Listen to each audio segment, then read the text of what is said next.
Hi, welcome to the PropWealth podcast, a series for property investors and landlords of all sizes. I'm Sam Murphy, independent financial advisor and mortgage expert. And I'm Heather Hilder, portfolio landlord and owner of a sales and lettings agency in Hove. I think this is right up my street, don't you, to start with, all about the tenants. Should I sell my investment property to my tenant? In actual fact, we've had several of these happen, and it really makes us very happy, because if a tenant's been happy in a property and actually wants to buy it as well, it gives you sort of a warm, fluffy feeling. Yeah, that like it's a life really cycle. Yeah, it is like a life cycle. So we love it. And I think if you know your tenant well, they've had no rental arrears. Does that matter? Because if you're selling the property with a mortgage, it won't really affect you anymore. You don't have to interrupt the tenant with visits. Can we visit tonight? Can you just tidy up a little bit before we bring the viewings, you mean? The viewings, etc. Yes. And, they don't get disrupted either, because otherwise it's, phone calls, and they've got their lives to get on with as well. And how often, because we know there's a number of landlords who've decided, okay, I'm going to sell some or all of my properties, so that they're actively trying to market them and sell them. What's your experience of when you've got landlords that say, I'm going to sell, if the tenant stays there, or if they give the tenant notice, which of course will be, they'll still be able to do it for this reason in the Renters' Rights Act.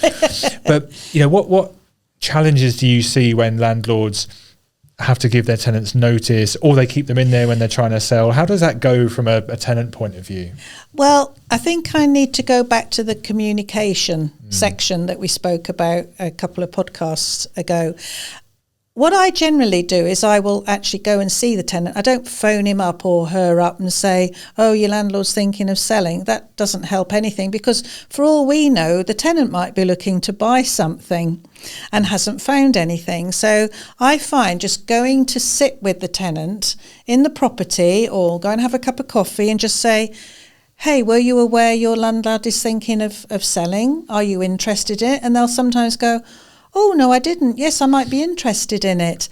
And that's it's so simple. If they're not interested, then very often, of course, they'll then start worrying about how quick do they have to leave the property? Are they going to be disrupted? And it's not the best way forward. Then, of course, there might be, when they move out, there'll be lots of things that the buyer will want to have put right before anything's done by moving in and everything. And actually, that's worked on 2 occasions recently where we've done exactly that. One on a really big £1 million plus property, and another on a smaller little a local flat in Hove. So it does work. You never know what people's plans are unless you ask them. Don't second guess, just ask them. Are you thinking of moving or not? I mean, I think it's the perfect solution. If you're a landlord who's decided, okay, I do want to sell, and especially if you've got a few properties and you think, well, I could sell any of them, then you can. I mean, I like the idea of you coming around for coffee. I mean, I think I'd be terrified of what does she want? But I think breaking it to someone gently like that and saying, and then they can say, well, what's the time scale? What are they thinking? Exactly. Do they want me to move out? All that kind of far better than getting a notice through the post saying, sorry, tenancy's not being renewed, or you need to leave because they're going to sell. I think it's a terrible word, this eviction. Even the Section 21 has got that connotation about it being an eviction, especially if the tenant hasn't decided for himself that he wants to go. It always comes as a bit of a shock. And go on. I've seen it so many times when landlords are trying to sell. They'll either leave the tenants in there, and then the tenants are disrupted by the viewings, as you said. I've suggested in the past, why don't you give the tenants a discount on their rent? So look, can you stay in there, because it helps me pay the bills, but I'll give you a discount on the basis that you're accommodating viewings, and maybe I'll send a cleaner in or something once a week just to be tidy for the viewings. But there's no advantage to the tenants. It quickens their demise, if you like, if they cooperate with viewings. So then you see a lot of landlords give notice, and then you've got an empty property. And an empty property is better to view as a buyer than a messy property. But if you haven't got the furniture, you can't work out spaces and orientation and things like that. So I think, selling when you're a landlord is always difficult. You see landlords try and sell with a tenant in situ. That's quite difficult to get done. So if you can sell to your tenant, it's a great solution. No void period. Tenants aren't going to demand a load of repairs are made just before the tenancy ends. Or maybe they would. Sometimes they do. Sometimes they do. Yes. Before we buy it, can you fix this? Yeah, exactly. Yeah. I think it's a match made in heaven if you can get it. Well, I think we forget that some landlords get really fond of their tenants as well, good tenants that they've had a long time. And the thought of turfing them out of somewhere that's been their home for a long time, it's actually very emotional. We all say it's a business, but on the other hand, it's not always a business. But do they love them enough to give them a discount on the sale price? Well, to be fair, we would generally we'd do an appraisal of how much the property would be worth. And sometimes when you remind them they have had X amount of rent over so many years, which they sometimes forget about. If you've had 3, 4, 5 years of rent coming in, of course, it's been keeping the property going as well.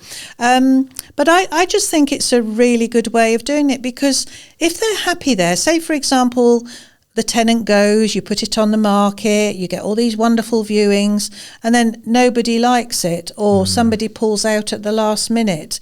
That's just a terrible thing to go through. So you've still got the emotion of going through all the conveyancing process, not quite knowing whether it's going to go through or not until you've actually exchanged. And there you could be months and months down the road. So adding up the sort of opportunity costs of not having that rent in, is it worth giving a discount? I would say yes, it probably is. Yeah, I agree. I think there's so many advantages to landlords to sell to the tenant. And not least, actually, if you've got a landlord willing to give a discount to a tenant, then if the tenant's trying to get a mortgage to buy that property, they might not even need their own deposit. So you could easily have a tenant thinking, well, there's no way I could buy this. I haven't got any savings. Well, if the landlord's giving a discount of at least 5% or, ideally 10% off market value, because it gives them more options, then you can find a lender that will use that as deposit. Concessionary purchase is what they'd call it. And as long as the tenants earn enough, then they can get a mortgage. You've even got a product now from I think I can name check the Skipton Building Society. Is there a trailblazer in this part of the market? Right. Called the Track Record product, where they will factor in the rent you've been paying for at least a 12-month period, and they'll go outside of their normal affordability rules if you can prove you've been paying a rent on the basis that the mortgage is probably going to be less than that for most purchases. So it's a win-win. For tenants, they don't have to move house. For landlords, they don't have to have a void period. And as you say, risking going on the market, having given their tenants notice, if they can't get the price they're hoping for, then not only are they losing the rent while it's empty, but they're suddenly having to devalue their expectations of what they hope to get when the property sells after all. Correct. And I also think that with the Renters' Rights Act, 1st of May 2026, it's coming in.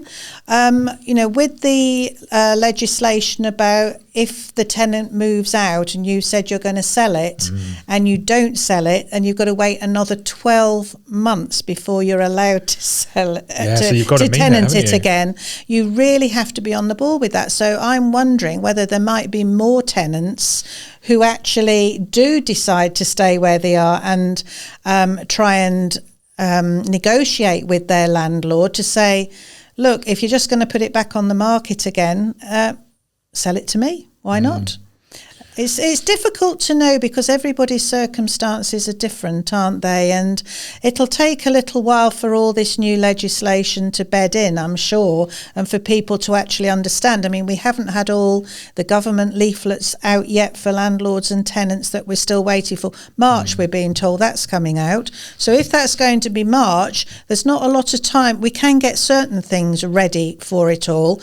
We're already looking forward to the decent home standard, encouraging landlords to do things bit by bit, because by the time it comes around, you'll have a lot of people who haven't done it, and then they can't find the contractors to go in and do it at a sensible price. Yeah, that's it. So this is all forward planning again, which is incredibly important. Yeah, it's a really good point you make there about under the Renters' Rights Act, if you give notice to a tenant because you plan to sell the property, you've got to go through with it. Otherwise, you can't put it back on the rental market for another 12 months. 12 months, yes. Yeah. So I mean, if you've overestimated what the property's worth, or the market changes while the tenants are seeing out their notice, imagine that you have a huge or another pandemic or something, and then you can't put tenants back in there, even if the market has somehow collapsed for some other reason. That's a real risk. I don't think we can really ignore the fact as well that the house building isn't going as well as we were told it was going to go. And we all know that if there's an undersupply of properties, then the prices go up. Now, there's so much that is involved with, interest rates and the lack of house building. And until we get that all levelled up, for want of a better word, we're going to carry on with the same problems for years to come. And I don't actually have an answer. I mean, we've spoken about potentially all these supposed older people living in these massive properties who should be downsizing and everything else. I'm sorry, I worked really hard to get to my big property. How big's your house? I've still got kids and grandchildren that come back, and so I need got spare bedrooms. Everyone, she's just like, that's official. No, so it's that sort of thing that this is all about. Social engineering in a way, isn't it? If you older people move out, then we'll have more properties for people to move up the ladder. But I think a lot of people forget that we struggled to get a mortgage of 21,000 30 odd years ago. It's not our fault the mortgage has gone up. Sorry, the price has gone up. I feel like this is against me now. No, it's nothing like that at all. It's just the reality sometimes that you think, well, we struggled, and everybody struggles when they first start on the market, generally, because they've made sacrifices to do that. They've saved for a deposit, bank of mum and dad has maybe helped them out, all these sorts of things that we have to sit and talk to people that we know and love about, that we can't afford it yet, let's save a bit more, let's go out less, let's do this, let's do that. And it's not a straightforward question with a straightforward answer, is it? I don't disagree with anything you've just said, but I'm going to fight the tenant's corner for a second here. So I think a really good measure of affordability is average house price versus average earnings. And that's where you've seen the huge gap widen up. And I don't have the figures off the top of my head, which is what everyone says if they're not telling the truth, but I'm telling the truth. So I think it's really tricky. And I would say to those landlords that do feel a connection emotionally and feel like they want to help their tenants out, selling to your tenant is a great idea. And if you can, out of the kindness of your heart, or out of making the figures work somehow, give a discount on paper off market value, then you could help that person onto the property ladder and get a Christmas card from them every year thereafter. So it's an interesting one. And I think if you do a search for 2-bed flats in any part of the country at the moment, you'll find there's a lot more on the market than there normally is. There's landlords testing the water for many reasons at the moment. So there is a risk if you put it on the open market, you're not going to sell it as quickly as you might hope or for the price you might hope. So I think having that power to negotiate with a tenant and say, look, this is what I'm thinking. Could you do it? Why don't you go and have a chat with the mortgage advisor? Come back to me, let me know what you say. All outside of an environment of being served notice. Because for most landlords, they don't have to sell. If they test the water, if they ask the question, say, look, we would think of selling if you'd be up for buying. That's an opportunity for both potentially there. So two different points of view, but we all agree. It is too. Well, we're still friends, aren't we? I mean, that's the whole point. And it's good to have a healthy discussion because these questions come up time and time and time again, don't they? And nobody knew that we were going to end up at this year still with this situation where, a lot of the social housing companies are having to do repairs to their blocks. Therefore, they're not producing the properties.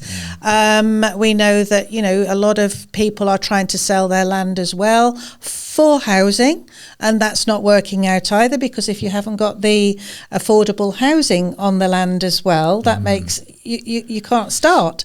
And it's not there's no simple solution. I think over the years so many governments have tried to solve the affordability, everything else. Well, if Mrs. Thatcher hadn't sold off all the council houses years ago, maybe we'd be in a different situation.